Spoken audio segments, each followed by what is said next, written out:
एक बार की बात है। एक गांव में किशोर नाम का किसान रहता था। कुछ दिन पहले गांव में अकाल पड़ने के कारण उसके घर की स्थिति बहुत ही खराब हो चुकी थी। अजी, सुनते हो, आज घर में अनाज खत्म हो चुका है। आपको जल्दी कुछ न कुछ करना होगा, नहीं तो हम भूखे मर जाएंगे। ममता, तुम तो जानती ही हो कि पूरे गांव में अकाल की महामारी फैली हुई है। इसके कारण मुझे गांव में कोई काम नहीं मिल पा रहा है। मैंने काम ढूंढने की कितनी कोशिश की, पर कोई भी काम देने को तैयार ही नहीं है। जी, ये बात तो सही है, पर हम यूं हाथ पर हाथ धर कर नहीं बैठ सकते। हमें कुछ ना कुछ करना होगा, नहीं तो हमारा जीना मुश्किल हो जाएगा। हाँ ममता, तुम बिल्कुल सही कह रही हो, पर मुझे तो सच में समझ ही नहीं आ रहा कि मैं आखिर क्या करूं, किस काम में लगूं। अगर आप मेरी बात मानते हैं तो आप एक काम कीजिए, कुछ दिनों के लिए दूसरे गांव चले जाइए। वहां आपको कोई ना कोई काम जरूर मिल जाएगा। हाँ ममता, तुम्हारी बात सही है। इस तरह गांव में रहकर समय बर्बाद करने से कोई फायदा नहीं है। इसलिए मैंने ठान लिया है, कल सुबह ही मैं दूसरे गांव की ओर निकल जाऊंगा। शायद वहां मुझे कोई काम मिल जाए।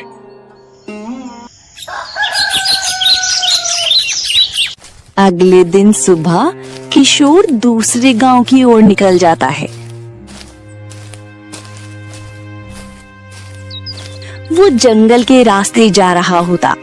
थोड़ी दूर चलने के बाद उसे पेड़ के नीचे बैठे संत बाबा दिखाई देते हैं।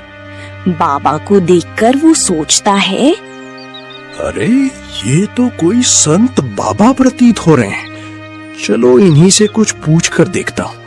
पता नहीं, शायद मेरे बारे में कुछ ऐसा बता दे जिससे मुझे जल्दी ही काम मिल जाए। ये सोचकर किशोर बाबा के सामने जाकर खड़ा हो जाता है। प्रणाम बाबा। बोलो बेटा, तुम इस घने जंगल में अकेले क्या कर रहे हो? ये जगह तुम्हारे लिए सही नहीं है। बाबा, मेरी एक समस्या है। कुछ समय पहले हमारे गांव में भयंकर अकाल पड़ा था। उसी कारण यहाँ रोजगार और आय का कोई स्रोत ही नहीं बचा। मैंने बहुत कोशिश की, लेकिन कोई भी काम देने को तैयार नहीं हुआ। मजबूरन मैं पास के गांव में काम की तलाश में निकल पड़ा हूँ। तभी आपको देखा तो मन में आशा जगी। सोचा शायद आपसे कुछ उपाय मिल जाए और मेरी मुश्किल हल हो सके। अच्छा बेटा, बैठो। बाबा, मुझे आशीर्वाद दीजिए कि मुझे कोई काम मिले, और जो भी काम मिले उसमें मुझे सफलता प्राप्त हो। देखो बेटा, तुम काम ढूंढने जा रहे हो, परंतु यहाँ से निकलने के बाद तुम्हें जो पहला काम मिले तुम उसे ही स्वीकार कर लेना। तुम उसे मना मत करना, चाहे वो कोई भी काम हो।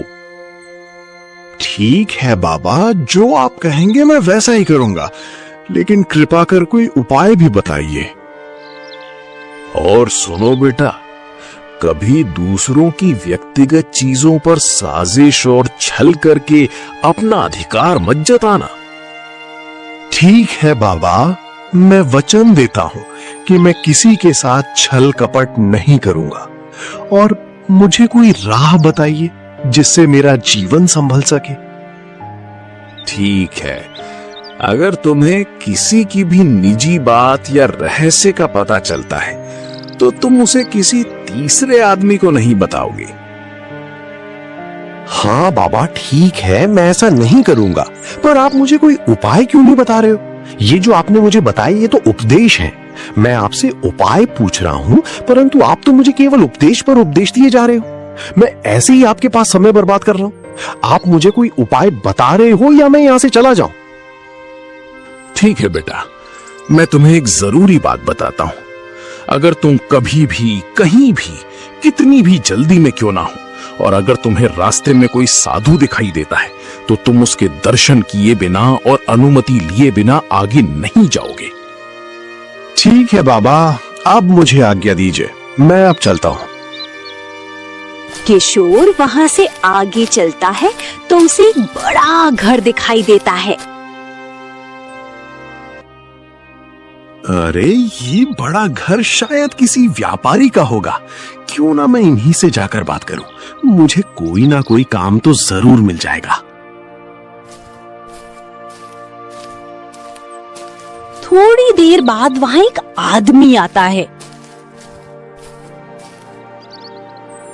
अरे भाई, तुम यहाँ के तो नहीं लगते। कौन हो तुम? यहाँ क्या कर रहे हो? भाई मैं पास के गांव से आया हूँ, काम की तलाश में भटक रहा हूँ। गांव में अकाल के कारण वहां कोई काम नहीं मिल पा रहा है। घर में पैसों की बहुत तंगी हो रही है।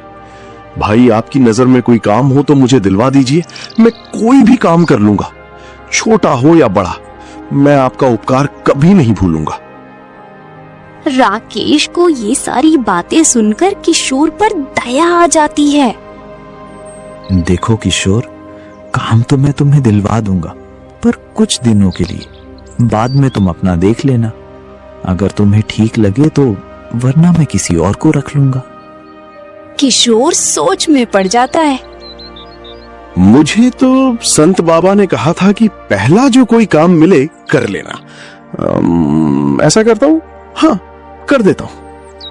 अरे भाई, कहाँ खो गए? काम करना है या नहीं?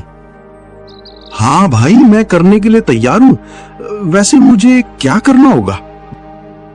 देखो भाई, मैं कुछ दिनों के लिए अपनी बहन की शादी में जा रहा हूं। तब तक तुम मेरी जगह पर काम कर सकते हो। तुम यहाँ जितने दिन काम करोगे उतने दिन के पैसे तुम्हें मिल जाएंगे। देखो, हमारे सेठ जी के पास बहुत सी गाय और भैंसें हैं। सेठ जी को इनसे बहुत लगाव है, इसलिए उन्होंने बहुत सारी गायें मंगवा रखी हैं। यहाँ जितने भी आदमी काम करते हैं उनको 3-3 गायें आपस में बांट रखी हैं, ताकि सभी गायों का अच्छे से ख्याल रखा जा सके। मेरे पास 3 गायें हैं, आज से तुम उनका ख्याल रखोगे। ठीक है भाई, मैं कर लूंगा। मैं सेठ जी से तुम्हारे काम के बारे में बात करूंगा। और हाँ, याद रहे कि ठीक से काम नहीं किया तो सेठ जी तुम्हें कुछ नहीं कहेंगे, तुम्हारे साथ साथ मुझे भी काम से निकाल देंगे। तुम चिंता मत करो भाई, तुम निश्चिंत होके जाओ। मैं यहाँ बहुत अच्छे से काम करूंगा और कोई शिकायत का मौका भी नहीं दूंगा। तुम चलो मेरे साथ, मैं तुम्हें अपने सेठ जी से मिलवा देता हूँ। राकेश किशोर को लेकर सेठ जी के पास जाता है। सेठ जी, ये किशोर है, आज से ये मेरी जगह काम करेगा। आपने कहा था कि मेरी जगह कोई और काम पर आ जाएगा तो मैं छुट्टी पर जा पाऊंगा। अगर आपकी आज्ञा हो तो मैं छुट्टी पर जा सकता हूँ। अगर तुम्हें ये भरोसेमंद आदमी लगता है, ये तुम्हारी जगह काम कर सकता है। लेकिन अगर इससे कोई भी गड़बड़ हुई, अगर इसने मेरी गायों का ख्याल अच्छे से नहीं रखा, तो याद रखना, मैं इसकी सजा इसे नहीं बल्कि तुम्हें दूंगा, क्योंकि इसे तुम ही लाए थे। नहीं सेठ जी, कोई भी गड़बड़ नहीं होगी। मैं इसे अच्छे से काम समझा दूंगा, आप मुझ पर भरोसा कीजिए। ठीक है, तुम जा सकते हो। देखो किशोर, मैं इन 3 गायों की देखभाल किया करता था। आज से तुम्हें इनकी देखभाल करनी है। समय पर चारा देना और साफ सफाई करना, आज से ये तुम्हारी जिम्मेदारी है। फिर राकेश उसको रहने के लिए अपने कमरे में लेकर जाता है। देखो किशोर, ये मेरा कमरा है, आज से ये तुम्हारा है। मेरी बातें याद रखना, कोई भी गड़बड़ नहीं होनी चाहिए, इस बात का ध्यान रखना। मैं बहुत ही जल्द आ जाऊंगा।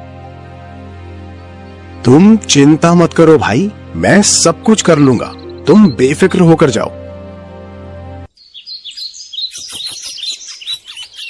अगले दिन सुबह राकेश वहाँ से चला जाता है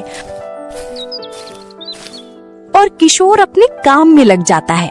वो गायों को तालाब में जाकर नहला कर लाता है और वापस आकर उनकी साफ सफाई करता है। किशोर दिन भर का सारा काम निपटा लेता है। चलो, आज का काम पूरा हुआ। एक काम करता हूँ, यहाँ जो लोग काम करते हैं थोड़ी देर जाकर उनके पास बैठता हूँ। उनके साथ थोड़ी जान पहचान होगी तो मेरे लिए अच्छा रहेगा।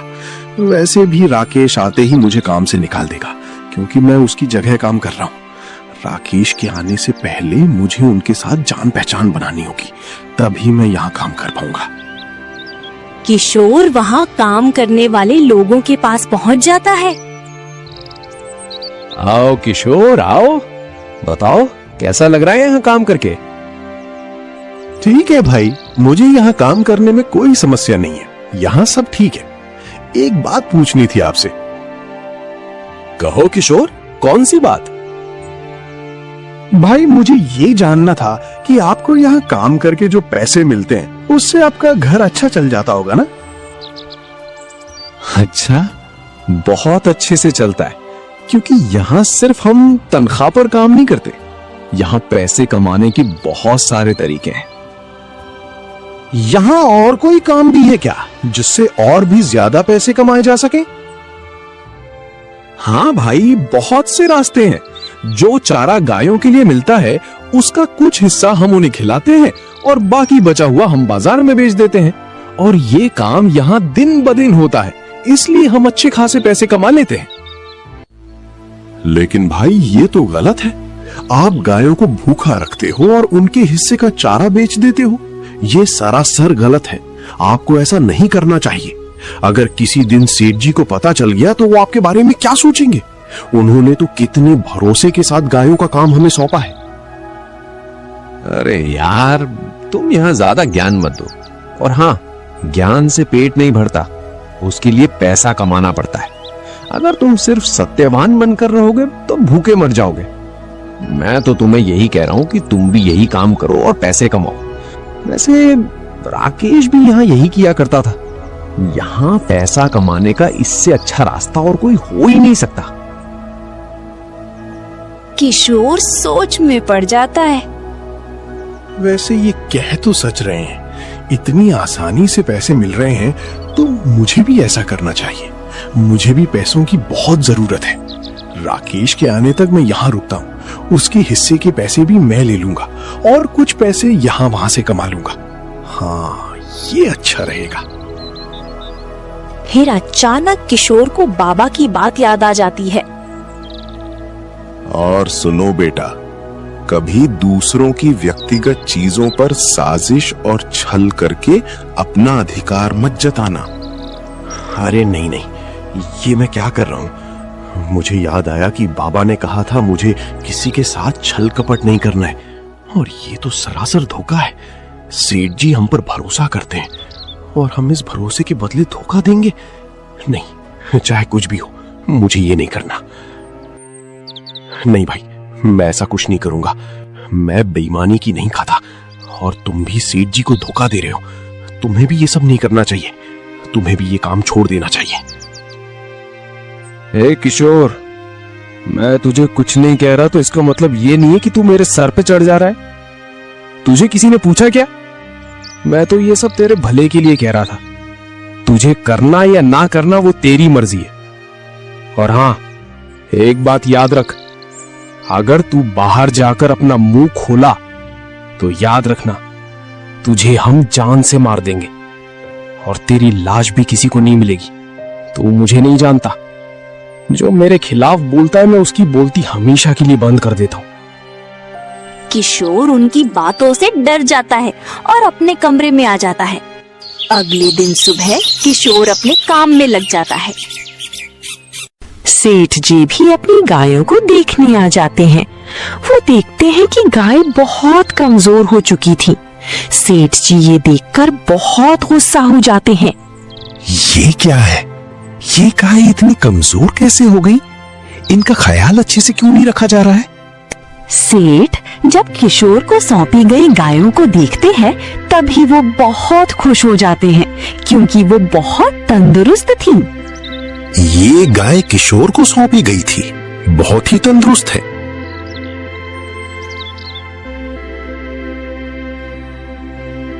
किशोर को बुलाओ, मैं अभी उससे मिलना चाहता हूं।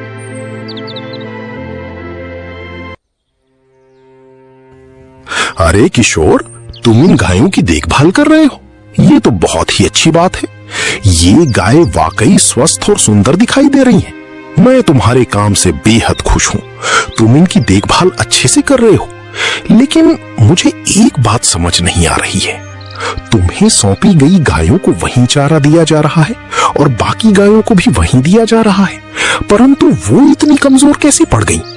सेठ जी, मुझे इस सवाल का जवाब मालूम है, परंतु मैं इसका जवाब तभी दूंगा जब हमारे काम करने वाले साथी यहाँ मौजूद होंगे। फिर सेठ जी अपने यहाँ काम करने वाले नौकरों को बुलाते हैं। तब किशोर सेठ जी को सारी सच्चाई बता देता है कि किस तरह राकेश और उसके साथी मिलकर चारों तरफ हेरा फेरी करते हैं। किशोर, तुम सच कह रहे हो? हाँ सेठ जी। धोखा, इतना बड़ा धोखा। तुम सब धोखेबाज हो। मैंने तुम लोगों पर इतना भरोसा किया, अपनी गायों को तुम्हें सौंपी और मुझे लगा कि तुम लोग इनकी अच्छी तरह देखभाल करोगे। इसलिए मैंने एक आदमी को 3 गायें दी ताकि तुम उनका अच्छे से ख्याल रख सको और तुम्हें कोई तकलीफ ना हो। लेकिन तुम लोगों ने क्या किया?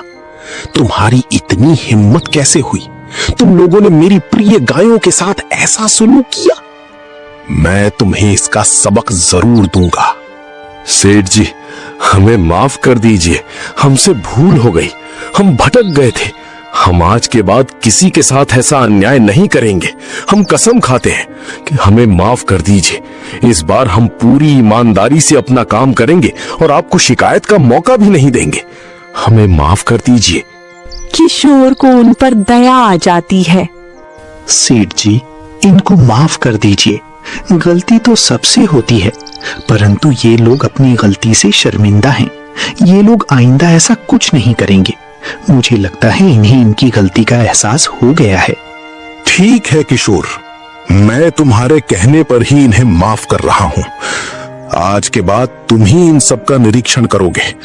सारी गायों को अच्छे से खाना मिला है या नहीं, ये जिम्मेदारी मैं तुम्हें सौंपता हूं। जी सेठ जी, आपका बहुत बहुत धन्यवाद। मैं इनका पूरा ध्यान रखूंगा। सुनो तुम लोग, मैंने इस बार तुम्हें बचा लिया है। आइंदा ऐसी गलती ना होने पाए, याद रखना। और तुम्हें गायों की देखभाल पूरी ईमानदारी से करनी है, समझे? उस दिन के बाद सभी लोग अपना अपना काम बहुत ही ईमानदारी से करते हैं। ये देखकर सेठ जी बहुत खुश हो जाते हैं।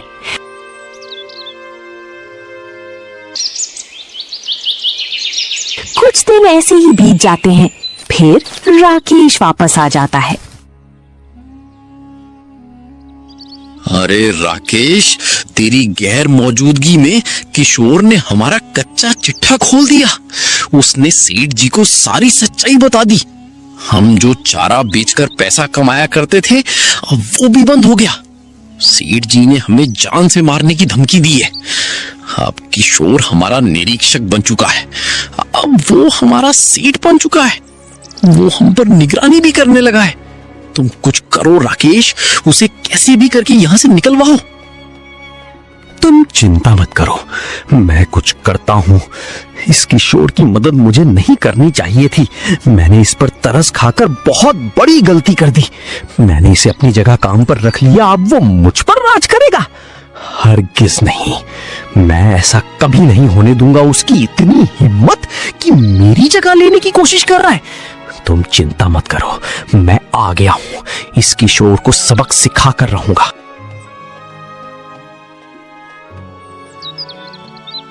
राकेश के आते ही किशोर बहुत खुश हो जाता। राकेश, बहुत दिनों बाद आए हो भाई। तुम्हारी बहन की शादी कैसी रही? हाँ, अच्छी रही शादी। राकेश, तुम यहाँ नहीं थे तो तुम्हें पता है यहाँ क्या क्या हुआ? किशोर राकेश को सारी सच्चाई बता देता है। राकेश को ये सारी बातें पहले ही पता चल चुकी होती हैं। राकेश मन ही मन बहुत गुस्सा हो रहा होता है। उसे किशोर से बहुत जलन होने लगती है। थोड़ी देर बाद बारिश शुरू हो जाती है। फिर अचानक तेज बारिश आ जाती है। किशोर को गायों की चिंता होने लगती है। राकेश, बहुत तेज बारिश हो रही है, मैं एक बार गायों की तरफ होकर आता हूँ। जब किशोर गायों के पास पहुंचता है तभी सेठ की बेटी प्रिया वहां आ जाती है। दरअसल सेठ की बेटी प्रिया और राकेश के बीच प्रेम था। अरे तुम यहाँ इतनी रात गए?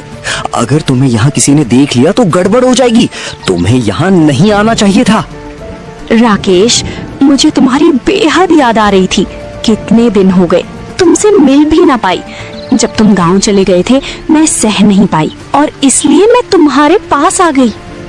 मैं कल शाम को तुमसे मिलने ही वाला था, पर मैं बहुत परेशान हूँ। मुझे कुछ भी समझ नहीं आ रहा है। किशोर की वजह से मेरा दिमाग खराब हो गया है। क्या बात है, मुझे बताओ। राकेश सारी बातें बता देता है। क्या कहा? उस भिखारी की इतनी हिम्मत, वो तुम्हारी जगह लेना चाहता है। तुम इसकी चिंता मत करो राकेश, मैं इसका बंदोबस्त जरूर कर दूंगी। तुम्हें कुछ करने की जरूरत नहीं है। प्रिया, अब तुम जाओ यहाँ से। कहीं वो किशोर तुम्हें यहाँ देख ना ले। तुम्हें यहाँ देख लिया तो सबको सच्चाई का पता चल जाएगा। तब तक किशोर गेट के बाहर आ चुका था। उसने प्रिया और राकेश की सारी बातें सुन ली थी। हे भगवान, ये क्या है? ये तो सेठ जी की बेटी है। मतलब राकेश और इसका प्रेम चल रहा है। ये तो सेठ जी के साथ बहुत बड़ा धोखा है। राकेश सेठ जी को धोखा दे रहा है। मैं अभी जाकर सेठ जी को सारी सच्चाई बता दूंगा। तभी किशोर को बाबा की बात याद आ जाती है। बाबा की आवाज, तुम्हें किसी की भी निजी बात या रहस्य का पता चलता है तो तुम उसे किसी तीसरे आदमी को नहीं बताओगे। नहीं नहीं, ये मैं बहुत बड़ी गलती करने जा रहा था। मुझे बाबा ने बताया था अगर किसी की भी निजी बात मुझे पता चलती है तो मैं उसे किसी भी आदमी को ना बताऊं। नहीं, मुझे ये बात राज रखनी चाहिए। ये बात मुझे सेठ जी को नहीं बतानी चाहिए। ये सोचकर किशोर चुप हो जाता है। बारिश भी थम चुकी थी। प्रिया भी वहां से चली जाती है। अगले दिन पिताजी, मुझे आपसे बहुत जरूरी बात करनी है। बोलो बेटी, तुम इतना घबराई हुई क्यों हो? क्या बात है बेटी? अजी, वो बात ही कुछ ऐसी है। दरअसल बात ये है कि जिसको आपने अपनी गायों की रखवाली के लिए रखा है वो मुझे गंदी नजरों से देखता है। ये सुनते ही सेठ जी गुस्से से भर जाते हैं। उस किशोर की इतनी हिम्मत! मैंने उसे ईमानदार समझा, पर वो तो गद्दार निकला। उसकी इतनी हिम्मत कि वो मेरी बेटी पर नजर रखता है। मैं उसे छोड़ने वाला नहीं हूँ। तुम चिंता मत करो बेटी, मैं इसे सही सबक सिखाऊंगा।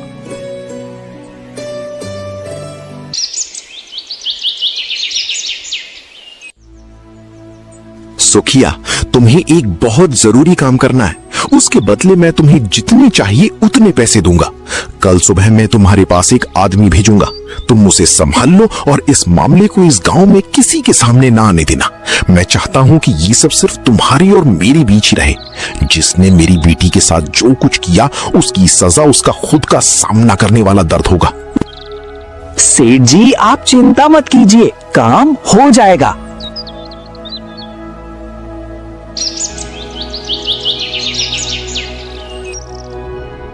किशोर, तुम्हें मेरा एक बहुत जरूरी काम करना है। क्या काम है सेठ जी? तुम्हें जंगल जाकर सुखिया के पास जाना है और वहां से जरूरी सामान लाना है। उससे कहना कि सेठ जी ने भेजा है। ठीक है सेठ जी, मैं अभी जाकर आता हूँ।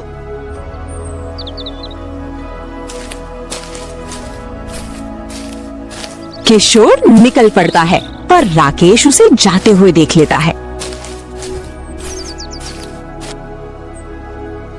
अरे ये क्या? अभी तक सेठ जी ने इसे काम पर से नहीं निकाला। अब तक तो उसे काम से निकाल देना चाहिए था, पर सेठ जी उसे किसी जरूरी काम पर क्या भेजा? लगता है मुझे ही इसे ठिकाने लगाना होगा। मैं इसे और नहीं सहन कर सकता। आने दो इसे। ये अब सेठ जी के पास जिंदा नहीं पहुंच पाएगा। किशोर जंगल के रास्ते जा रहा होता है कि तभी उसे रास्ते में संत महाराज दिखाई देते हैं। मुझे यहाँ रुकना चाहिए। मुझे बाबा ने कहा था, चाहे कितना भी जरूरी काम क्यों ना हो, अगर मुझे रास्ते में साधु महाराज दिखते हैं तो मुझे उनके पास रुकना चाहिए। ये सोचकर किशोर बाबा के पास रुक जाता है। बेटा, तुम इतनी जल्दी में कहाँ जा रहे हो? मैं तुम्हें कई ज्ञान की बातें बताता हूँ, कुछ देर यहाँ बैठो। क्या करूं? मुझे यहाँ रुकना ही पड़ेगा। मैं बाबा की बात को टाल नहीं सकता। उनकी अनुमति के बिना यहाँ से नहीं जा सकता। एक काम करता हूँ, थोड़ी देर रुक ही जाता हूँ। किशोर वहां रुक जाता है। बहुत देर हो जाती है। राकेश भी किशोर की राह देख रहा होता है। वो इसी बात का पता लगाने जंगल में जाता है। वो उसी आदमी के पास जाता है जहां किशोर जाने वाला था। अरे भाई सुनो, मुझे सेठ जी ने भेजा है, आपसे कुछ जरूरी सामान लाना है। आपने वो सामान किसी को दिया तो नहीं? यहाँ कोई आया था क्या? सुखिया सोचता है कि यही वो आदमी है जिसे सेठ जी ने भेजा है। किशोर बाबा के पास बैठा रहता है। बाबा, मुझे आपके पास बैठकर बहुत अच्छा लगा। अब मुझे आज्ञा दीजिए, मुझे जरूरी काम से जाना है। किशोर बाबा से आज्ञा लेकर आगे बढ़ता है कि तभी उसे रास्ते में राकेश का शव दिखाई देता है। इसे देखकर किशोर के पैरों तले जमीन खिसक जाती है। उसके हाथ कांपने लगते हैं। वो जल्दी से सेठ जी के पास जाता है। किशोर को जिंदा देखकर सेठ जी आश्चर्य हो जाते हैं। अरे ये कैसे बच गया? सेठ जी गजब हो गया। वो राकेश। राकेश? क्या हुआ राकेश को? सेठ जी, मैं जंगल के रास्ते जा रहा था, तभी मुझे रास्ते में राकेश का शव पड़ा हुआ मिला। सेठ जी, मुझे कुछ समझ नहीं आया, इसलिए मैं सीधे आपके पास आ गया। इतना कहकर किशोर अपने कमरे में चला जाता है। ये कैसे हो गया? मुझे लगता है कि किशोर की जगह राकेश जंगल में सुखिया के पास चला गया होगा और वहां कुछ गलतफहमी हो गई। मेरी इस भूल की वजह से एक निर्दोष की मुश्किल बढ़ गई। मेरे कारण इतना बड़ा हादसा हो गया और ये सोचकर मेरा दिल फट रहा है। सेठ जी की सारी बातें प्रिया वहाँ खड़ी सुन लेती है और रोने लगती है। तुम्हें कौन हो गया बेटी? अब तुम क्यों रो रही हो? पिताजी, रो नहीं तो और क्या करूं? राकेश ही मेरे लिए सब कुछ था। अब मैं जीना नहीं चाहती। इससे अच्छा तो मेरा मर जाना ही बेहतर है। ये तुम क्या कह रही हो प्रिया? तुम होश में तो हो?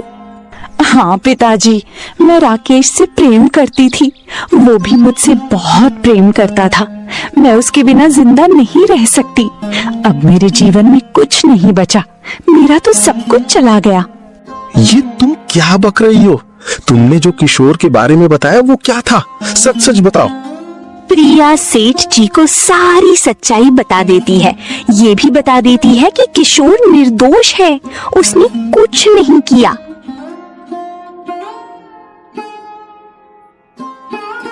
कुछ देर बाद प्रिया अपने कमरे में चली जाती है। थोड़ी देर बाद वो आत्महत्या कर लेती है। ये देखकर सेठ पूरी तरह से टूट जाते हैं। किशोर, मुझे माफ कर दो। मुझसे बहुत बड़ी गलती हो गई। मैंने तुम्हारे साथ बहुत बड़ा अपराध करने की कोशिश की। भगवान ने मुझे इसी बात की सजा दी है। मैंने अपनी इकलौती बेटी को भी खो दिया और पत्नी को भी। अब मेरे जीवन में कुछ भी नहीं बचा। अब ये धन दौलत मेरे किसी काम की नहीं है। मैं आज से, बल्कि अभी से, अपना घर, जमीन, जायदाद सब तुम्हारे नाम करता हूं। तुम ही इसके असली हकदार हो। दोस्तों, हमें उम्मीद है कि आपको ये कहानी पसंद आई होगी।